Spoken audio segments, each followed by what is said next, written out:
Victoria Chen stood at the floor-to-ceiling windows of her corner office on the 47th floor, surveying the city below like a queen overlooking her kingdom. At 42, she had built TechVance Industries from a garage startup into a $15 billion empire. Forbes had called her the Ice Queen of Silicon Valley, a title she wore with pride. Her assistant's voice crackled through the intercom.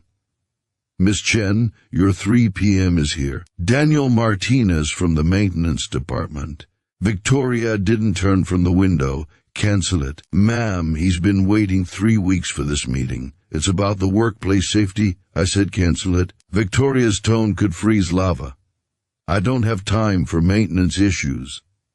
That's what middle management is for." What Victoria didn't know was that this single dismissal would unravel everything she had built. Because Daniel Martinez wasn't just asking for a meeting, he was trying to save lives. And in exactly 72 hours, her refusal to listen would trigger a chain of events that would cost her everything. Victoria Chen hadn't always been cold. There was a time 20 years ago when she was a bright-eyed engineer with dreams of changing the world. But Silicon Valley had taught her a harsh lesson. Kindness was weakness. Compassion was currency you couldn't afford to spend. She had clawed her way up in a world that told her she didn't belong. Every boardroom door she entered, she was the only woman. Every pitch meeting, investors looked past her to her male colleagues. So she learned to be harder, sharper, more ruthless than any of them. And it worked. TechVance Industries now employed 50,000 people across 12 countries. Her personal wealth exceeded $3.2 billion.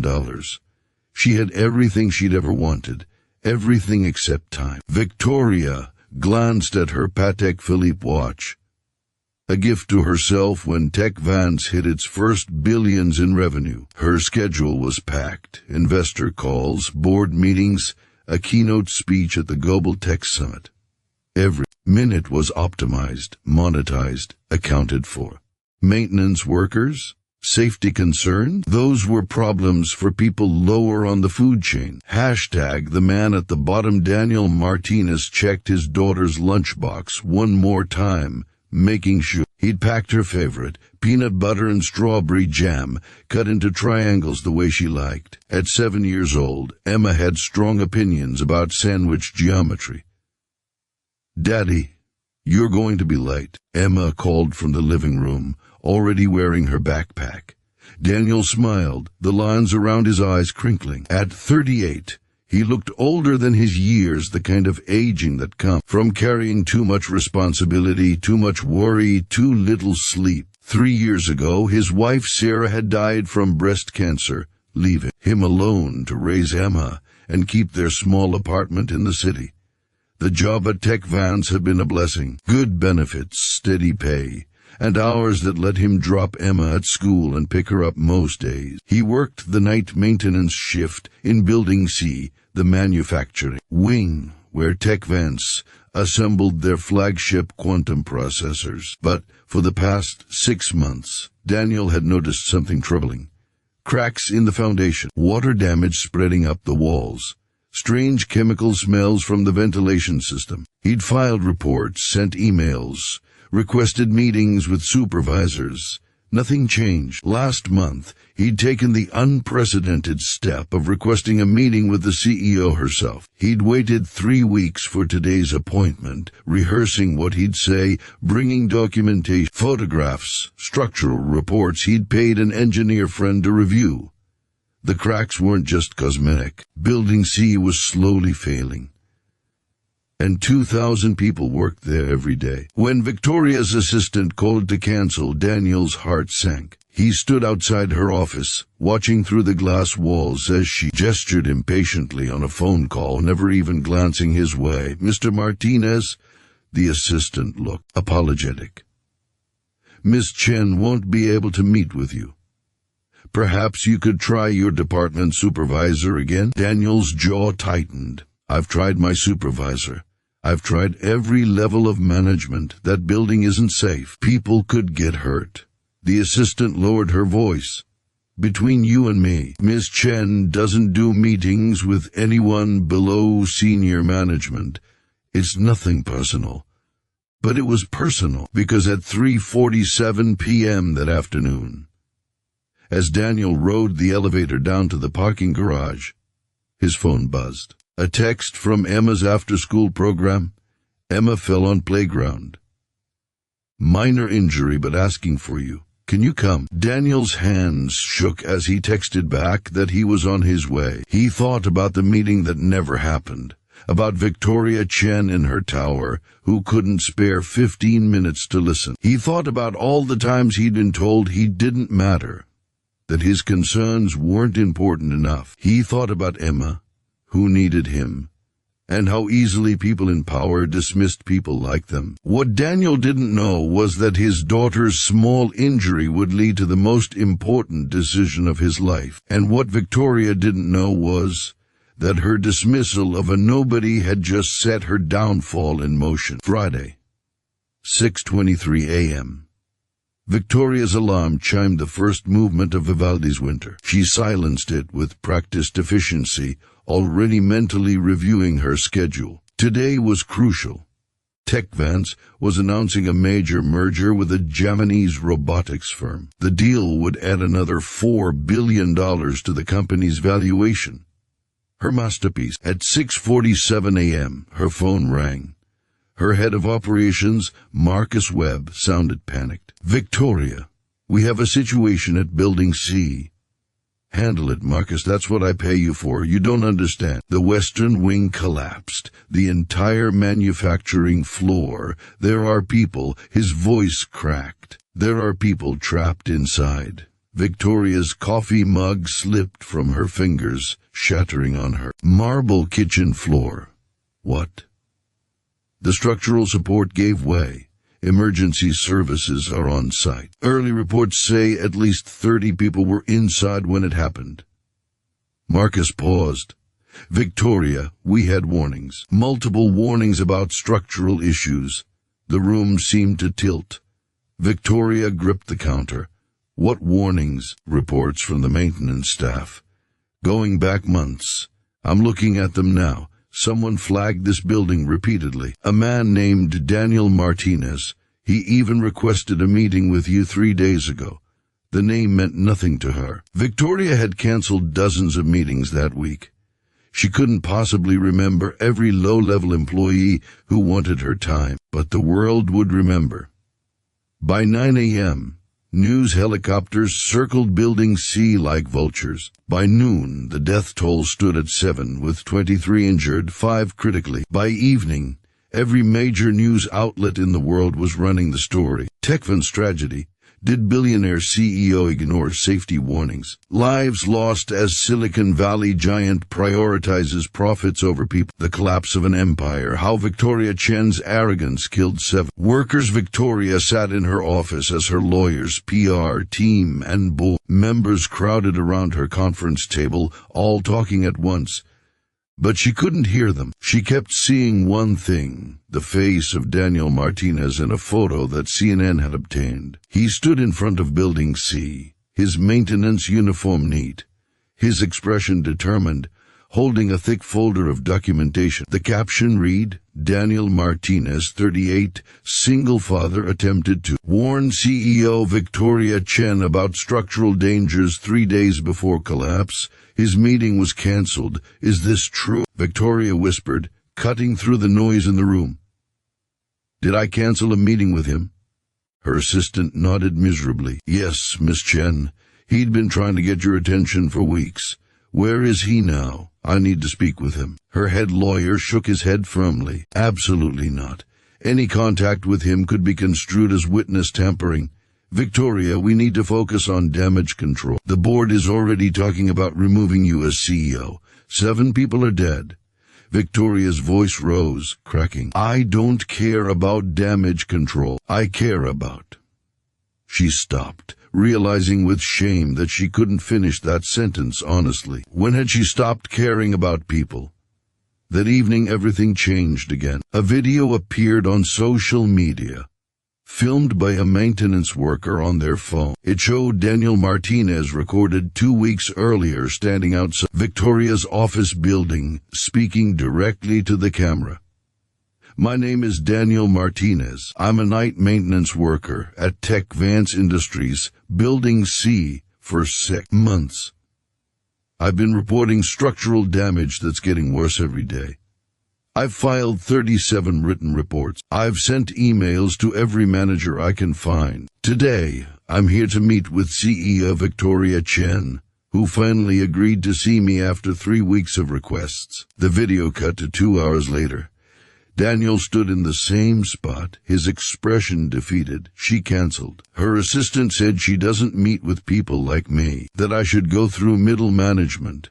The same management that's been ignoring my reports for half a year. He rubbed his face, exhausted. I have a 7-year-old daughter, Emma. She's the reason I take this job seriously, because 2,000 people work in that building. 2,000 people with families, with kids, with lives that matter. And I can't make anyone listen. The video ended with Daniel walking away, his shoulders slumped. It went viral within hours. 10 million views. 20 million, 50 million. The narrative was set. A wealthy, arrogant CEO too important to listen to a working-class father trying to save lives. The collapse wasn't an accident. It was negligence. It was contempt. It was everything people hated about the ultra-rich. And Victoria Chen was the perfect villain.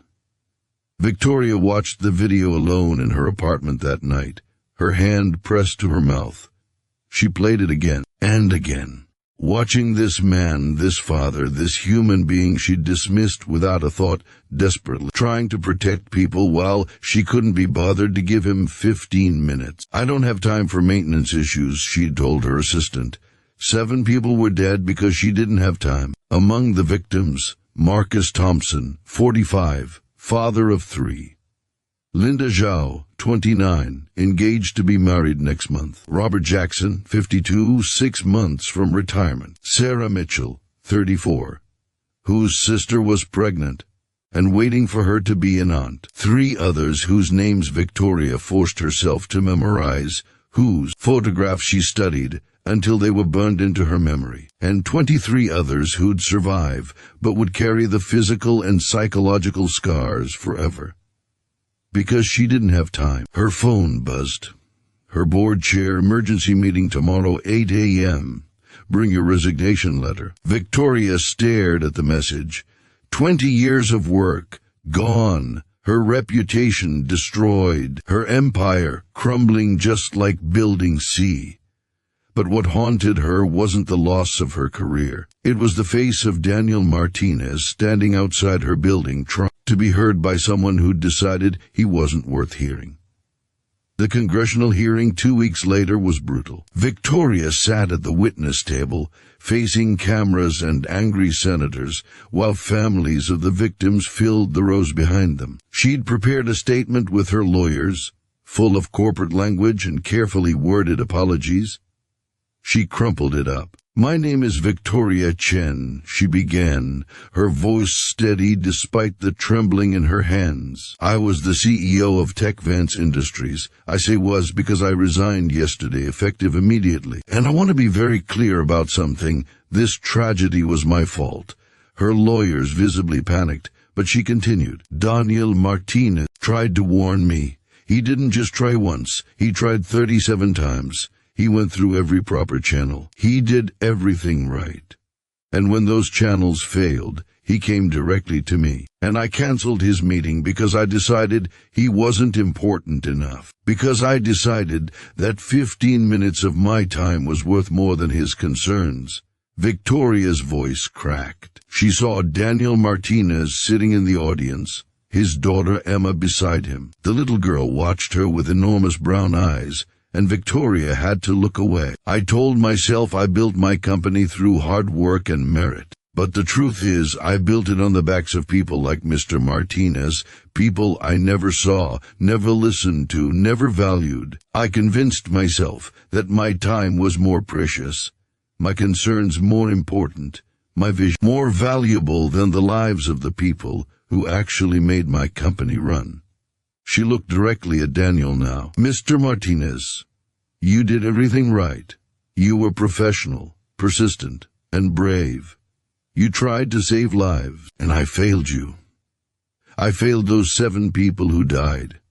I failed everyone who trusted me to lead responsibly. There's no apology big enough for that. There's no punishment sufficient, but I want you to know that I heard you. Too late, but I heard you. And I will spend the rest of my life making sure that people like you are never ignored again. The hearing room was silent. The fallout was swift and merciless.